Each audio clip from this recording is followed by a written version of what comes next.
All right, let's get right into it. We're going to break down a sales system that was so powerful, it literally created an army of millionaires. A system so infamous, it landed its creator in federal prison. And yet, so effective, it's now taught ethically all around the globe. This is the story of the straight line system, from the mind of the man they call the Wolf of Wall Street, Jordan Belfort. And get this is how he kicks off his story.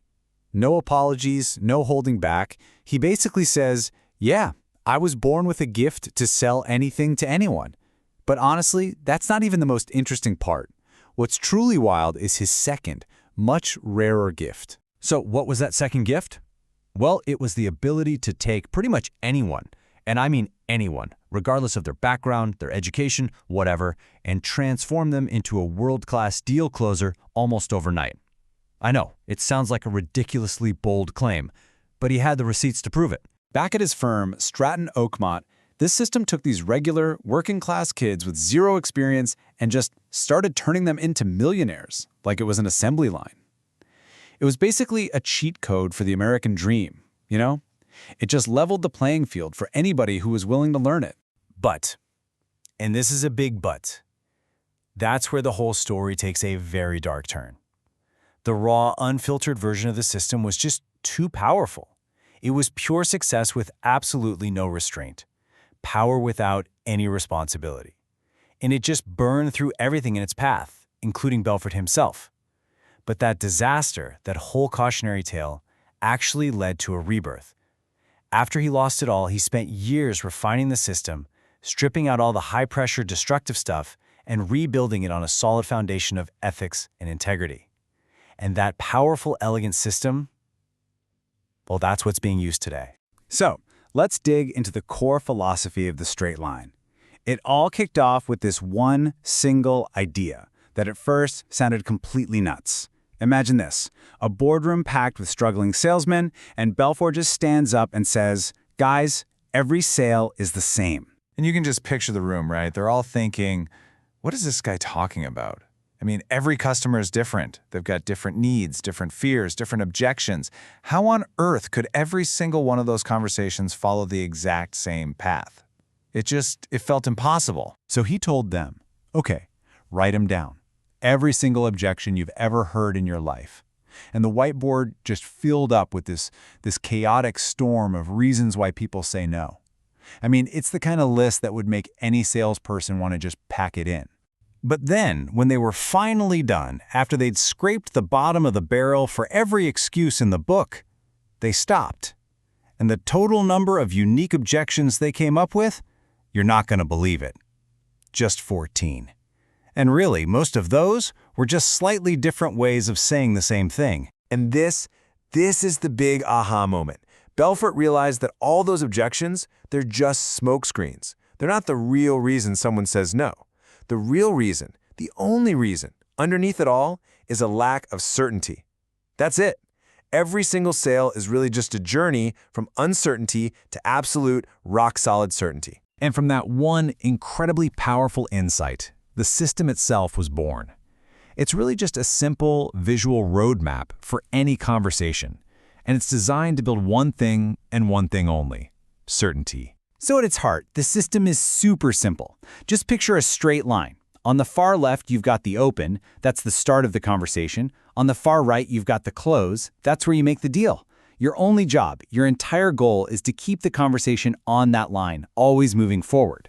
Okay, so how do you actually build that certainty? Well, you focus on what he calls the 3 10s. Think of these as the 3 essential pillars of certainty in your prospect's mind. They have to feel certain about the product, certain about you as a person, and certain about the company you represent. Imagine a certainty scale for each of those 3 things, from 1 to 10. A 1 is total doubt, and a 10 is absolute, undeniable certainty. Your goal, with every word you say and every question you ask, is to move your prospect as close to a 10 on all 3 of those scales as you possibly can. When you get them there, closing isn't some high-pressured trick. It's just the next logical step for them to take. All right, so you've got the roadmap, you've got the 3 10s. But none of that matters, not one bit, if you can't get past the most crucial make-or-break moment in any conversation, the first impression. And you need to be ready for this, because it's kind of mind-blowing. When you meet someone in person, their brain makes a snap judgment about you in less than a quarter of a second. Seriously. It's often before you've even finished saying hello.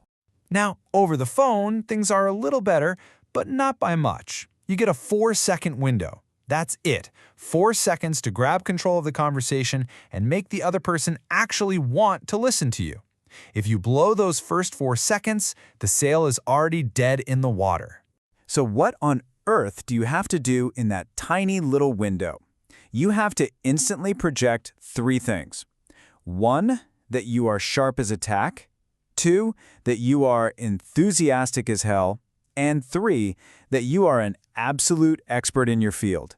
Basically, someone who is worth listening to. And this right here, this is what separates the pros from the amateurs. When you establish yourself as that expert, you stay in control. You keep the conversation on that straight line. But when you come across as a novice, the prospect takes over, and suddenly the conversation spirals way off topic, what Belfort calls going off to Pluto. An expert knows their time is valuable. A novice just lets it all get wasted. Now, you might be thinking, hey, I'm not a salesperson. What's this got to do with me? But that's the thing. This isn't just for salespeople. The principles of the straight line are really about effective communication, and that applies to, well, pretty much every part of life. Just think about it for a second. An entrepreneur trying to raise money, a manager trying to get their team on board with a new vision, shoot, even just trying to negotiate a better deal on your rent. We are always persuading. We're always trying to get our ideas across in a way that connects with people and inspires them to do something. That's all ethical persuasion really is. You know, it's funny, Belfort himself points to this exact quote to frame how this should be used today. The ability to influence people is a massive power, and the original Wolf of Wall Street story is, well, it's the ultimate cautionary tale of what happens when that power is used completely irresponsibly. So, at the end of the day, that's what this all boils down to. The straight line system is way more than just a sales script. It's a blueprint for influence. It gives you the tools to build certainty and move people to action. So the real question isn't whether or not the system works. The real question is, how are you going to choose to use that power?